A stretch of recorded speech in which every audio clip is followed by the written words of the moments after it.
एक बात बताइए, आप जो ये नई फैक्ट्री लगाना चाह रहे हैं, जो आप मशीन लगाना चाह रहे हैं, हाँ। उसका क्या कॉस्ट आएगा?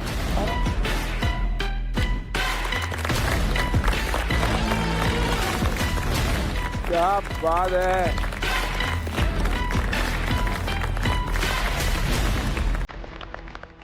He's so cute here. काय आणलं तू? चिप्स. चिप्स आणलं? हो.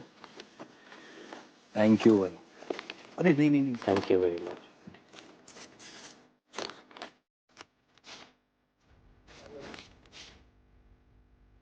नमस्ते सर, नमस्ते टाइकून. नमस्कार. हम दोनों भाई जलगांव के हैं और हमने मचाई है पूरे महाराष्ट्र में तबाही. दो भाई दोनों तबाही. हेलो टाइकॉन्स, मेरा नाम है साई शिंपी. मैं सिर्फ 13 साल का. और मेरा नाम है दुर्गेश शिंपी. मैं 18 साल का हूँ. हम दोनों भाई जलगांव जिले के एरंडोल गांव में रहते. पर मेरे अंदर बचपन से बिजनेस का कीड़ा था, इसीलिए मैं नासिक में जाके होलसेलर्स से छोटी छोटी जो प्रोडक्ट्स होते हैं वो उठा के मतलब ऐसा चल के बेचता था बैग में लेके. इसलिए मुझे आइडिया है कि फिनाइल हम पैक करके, क्योंकि हर घर में फिनाइल्स लगते हैं, शैम्पू साबुन लगते हैं, तो इसलिए मैं उसको छोटी छोटी बॉटल्स में पैक करके घर घर जाके बेचता था. तब एक पाउडर आती थी जो सिर्फ पानी में डालने के बाद वो पूरा फिनाइल बन जाता था. और ऐसे ही बेचते बेचते मुझे रियलाइज हुआ कि मैं जलगांव का हूँ यार, मुझे खुद का एक ब्रांड बनाना है, पर क्या बनाऊँ. और फिर याद आया कि जलगांव में बनाना एकदम फेमस है और उस बनाना को लेकर हम कुछ बना सकते हैं क्या.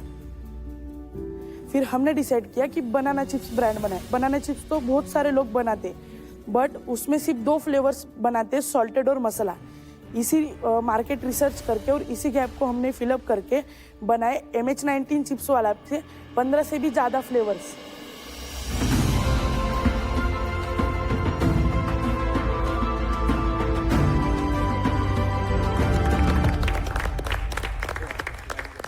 जैसे कि सॉल्टी, मसाला, ब्लैक पेपर, चीज, पानी पूरी. इससे भी ज़्यादा फ्लेवर्स, मतलब 15 फ्लेवर्स. और इसी 15 फ्लेवर्स को हमने प्रीमियम पैकेजिंग के साथ मार्केट में लॉन्च किया. और उसके बाद हमने वेबसाइट बनाई, वेबसाइट से सेल आउट किया, शॉप से सेल आउट किया, और हमारा होलसेल में भी सप्लाई करते हैं. और यह जो पूरा काम है पैकेजिंग ब्रांडिंग का, वो हम हमारे घर से कर रहे हैं. और आज अगर मुझे यहाँ से फंडिंग मिलती है तो मैं मेरा खुद का एक मैन्युफैक्चरिंग यूनिट डालना चाहता हूँ, जिसमें बहुत सी मशीनरीज और एक बड़ी टीम होगी, और जिसके ज़रिए से मैं मेरा एक रेट कम कर सकता हूँ, सप्लाई बढ़ा सकता हूँ और क्वालिटी बेटर दे सकता हूँ. तो टाइकून्स, क्या आप इंटरेस्टेड है कि बनाना चिप्स एम्पायर खड़ा करने के लिए हमारे साथ? हमारे आज के 1 CR पे 18% इक्विटी.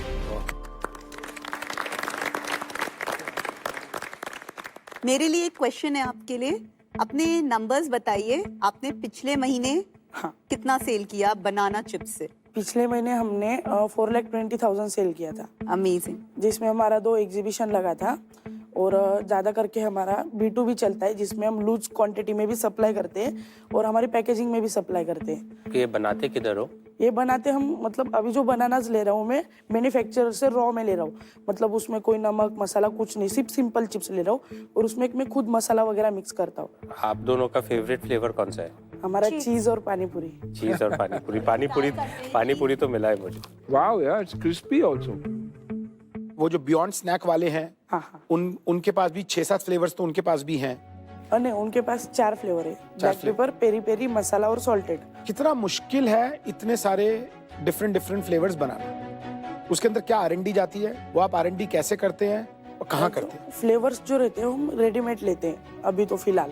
पहले हमने 4 ही फ्लेवर बनाए थे same, peri peri, black pepper, क्योंकि जो 4 फ्लेवर्स होते हैं वो आसानी से मिल जाते हैं महाराष्ट्र के अंदर. फिर हमने बाकी के चिप्स खाए, क्रीमी ओनियन खाया, चीज़ खाया था.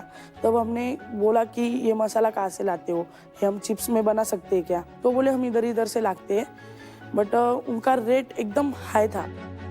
तो मैंने डायरेक्ट बड़े जो सप्लाई करते तो उनसे कांटेक्ट करने का मतलब नंबर निकाला इंटरनेट के थ्रू. और आपको उनको मैंने पूछा कि आपके पास कौन से फ्लेवर्स है, तो उन्होंने मुझे 30 फ्लेवर्स की लिस्ट बताई थी जो आप चिप्स में मिक्स कर सकते हो. तो हमने 15 फ्लेवर्स सिलेक्ट किए और उनसे मसाला मंगवा के हमने घर पे ट्राई किया कि खाने को कैसे लगता है. फ्रेंड्स को दिया, फैमिली को दिया, सबको पूछा कि कैसा है, चल सकता है क्या. इसकी प्राइस क्या होगी इस बाकी कॉम्पिटिटर्स के मुकाबले? अभी इसकी हम 70 रुपीज में बेचते हैं। और बाकी के जो कॉम्पिटिटर्स हैं इसमें वो तकरीबन किस प्राइस पे बेचते हैं? जो भी बियॉन्ड स्नैक्स की बात चल रही थी वो 150 ग्राम 100 रुपीज का बेचते हैं। और इस पे आपका ग्रोस मार्जिन कितना है? ग्रॉस मार्जिन इस पे रहता है, अभी 46 का आता है, 37 रुपीज ग्रॉस मार्जिन, 27 रुपीज। 70 पे तो 50% के आसपास। यस। अभी आप कस्टमर को बेचना चाहते हो, लेकिन आप बिजनेसेस को भी बेच रहे हो क्या? हाँ, बिजनेसेस को भी बेच रहे हैं जो उनकी प्राइवेट लेबलिंग करना चाहते हैं। Private labelling. हाँ, वो तो जो 4.5 लाख रुपए की सेल है, हाँ, उसमें से प्राइवेट लेबलिंग कितनी है और कस्टमर को कितना बेच रहे हो? कस्टमर को हम 40% बेचते हैं और प्राइवेट लेबलिंग 60%। और उनके मार्जिन क्या क्या हैं? जो हमारा जो प्राइवेट है वो हम मार्केट में 50 to 55 तक बेचते हैं होलसेल बल्क क्वांटिटी में, और कस्टमर को हम 70 to 80 रुपीज में बेचते हैं। आपने अपने कॉम्पिटिटर की मैपिंग अच्छी करी हुई है। यस। कॉम्पिटिटर के फ्लेवर्स क्या है, प्राइस पॉइंट्स क्या है, जानकारी। तो दुर्गेश एक बात बताइए, आप जो ये नई फैक्ट्री लगाना चाह रहे हैं, जो आप मशीन लगाना चाह रहे हैं, हाँ, उसका क्या कॉस्ट आएगा? अराउंड 30 लाख to 35 लाख जा रही है। जगह और फैक्ट्री अलग? हाँ, जगह, फैक्ट्री और उसमें और उसकी maintenance। कैपेसिटी क्या होगी? मतलब वो कितने चिप्स एक महीने में बना सकते 500 से 700 kg पर डे चिप्स वो बना सकती है कैपेसिटी। और आप वो बेच पाओगे? आप कॉन्फिडेंट हो? Yes ma'am. अभी आप जितना बना रहे हो उतना सारा बेच पा रहे हो? पूरा बेच देता हूँ। एक महीने में कितने किलो चिप्स बेच लेते हैं अभी? 1.5 से 2 टन चिप्स बेच लेते हैं एक महीने में? यस, लूज वाह। क्वांटिटी में। अगर ये फंडिंग मिल जाती है तो आप एक महीने में कितना बनाने की इच्छा रखते हैं? हर मंथ 5 से 10 टन का सेल्स हो, इसी टारगेट पे हम काम करेंगे। और ये जब 1 से 2 टन बना लेते हैं तो घर में कितना बचता है प्रॉफिट? प्रॉफिट अभी तो देखो मार्केट में मैं अगर उस मैन्युफैक्चर से ले रहा हूँ तो मुझे 160 रुपए पर केजी रेट दे रहा है। अगर मैं किसी को उस रेट में, उससे ज़्यादा रेट में दूँ तो वो डायरेक्टली मैन्युफैक्चरिंग से ले लेगा। तो इसमें मैं अभी सिर्फ 10 रुपए कमा रहा हूँ पर केजी के हिसाब से। अगर मेरा खुद का मैन्युफैक्चरिंग यूनिट हो जाए तो मेरी कॉस्ट 90 से 110 आएगी। अगर आपकी कंपनी में इन्वेस्ट करते हैं और कल आप कॉलेज चले जाओ तो कंपनी कौन चलाएगा? सर मुझे 100% मेरे बिजनेस को ही देना है। मुझे समझा है कि मैं कॉलेज करूँगा तो किसी का नौकरी बनूंगा।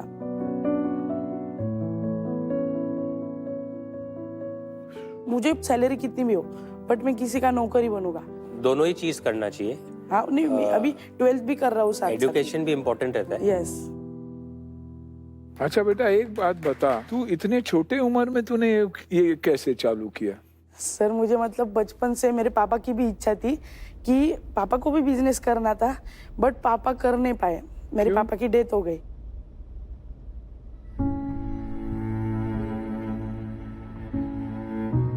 और फिर पापा को मुझे बिजनेसमैन बनाना था तो मेरे मन में फिट हो गया था कि मुझे बिजनेस ही करना है आगे चल के। कितने बड़े थे आप? मैं तब 9 साल का था।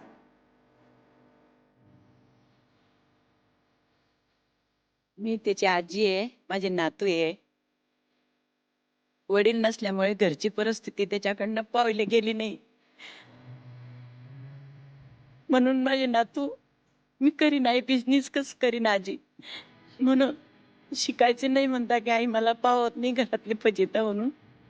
माझे वडील असते तर आम्ही शिकलो असतो, पण माझ्या नातूंची इच्छा आहे की मी बिझनेस करेल, मोठं होईल. मला 100% गॅरंटी आहे की दादा त्यांना सपोर्ट करतील. ही हात जोडून विनंती आहे.